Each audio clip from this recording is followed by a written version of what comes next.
Welcome back to the Vero Performance Insight. This week we're going to talk Lions Academy with Luke Curran and Rob Kerr.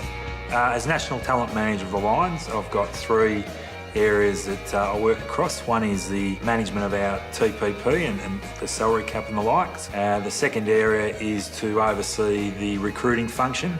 So the recruiters report up through me, and then the final area is to oversee the running of the academy. There's an academy manager, but I sort of sit across the top of those three areas with a view to managing our list and how we look as a team in 3 to 4 years' time. How does a young kid get into the Brisbane Lions Academy? We watched a lot of junior footy. I think last year I watched over 250 games of junior footy around Queensland, from club to regional to state to nationals.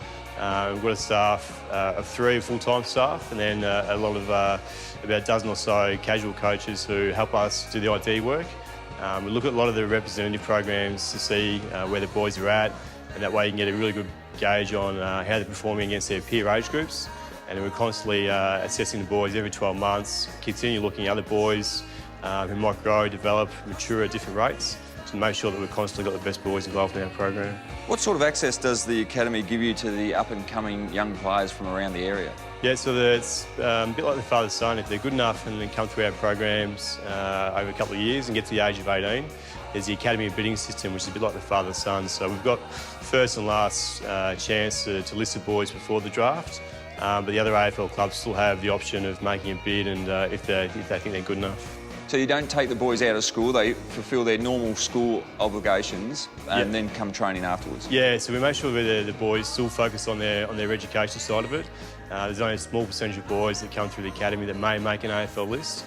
So we want to really make sure the boys continue to focus on their education, so that if they don't become an AFL player, then their career goal and that education program is still in place. Do you just mainly focus on their kicking skills and their fitness levels? We do put a lot of that time and energy into the football side of it. So they've got to be very skilled, they've got to be fit, they've got to be very resilient, both mentally and physically.